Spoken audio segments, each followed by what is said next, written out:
Hi అందరికీ welcome to Keerthi's kitchen. ఎంతో టేస్టీగా నా స్టైల్‌లో చిక్కుడుకాయ కర్రీ చూపిస్తాను. చాలా బావుంటుంది. వంట రాని వాళ్ళు కూడా చేసేస్తారు ఈజీగా. ఇక్కడ కర్రీలో యూజ్ చేసేటివి మా చెట్టువేనండి టమాటాలు. ముందుగా చిక్కుడుకాయని బాగా క్లీన్ చేసి పెట్టుకోండి. ఆ తర్వాత టమాటో, ఆనియన్స్, చిల్లీస్ తీసుకోండి.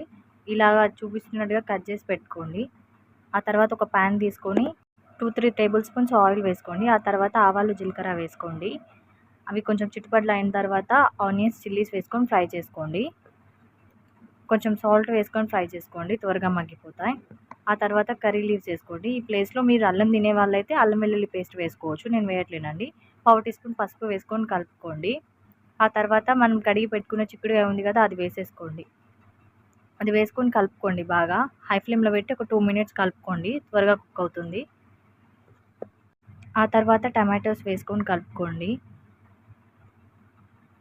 ఇప్పుడు కొంచెం సాల్ట్ వేసుకొని మగ్గించుకోండి. సాల్ట్ వేసుకుంటే కర్రీస్ తొందరగా ఉడికిపోతాయండి. ఇది ఒక్కటే కాదు, అందులోంచి వాటర్ రిలీజ్ అవుతాయి కాబట్టి త్వరగా మగ్గిపోతాయి.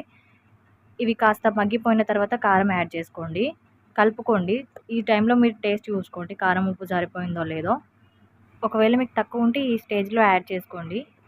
ఆ తర్వాత చిక్కుడుకాయ మరింత కుక్ అవ్వడానికి కొన్ని వాటర్ పోసుకోండి.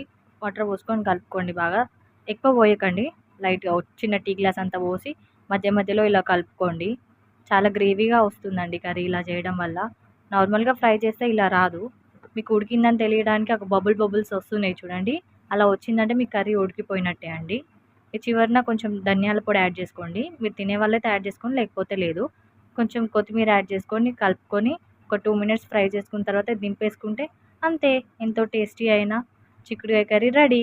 మీకు నచ్చిందా? నచ్చితే లైక్ చేసి, షేర్ చేసి నా ఛానల్ని సబ్స్క్రైబ్ చేసుకోండి. నన్ను కొంచెం సపోర్ట్ చేయండి. అలాగే మీకు ఇంకేమేమి వంటకాలు కావాలో కామెంట్ చేయండి. Thanks for watching.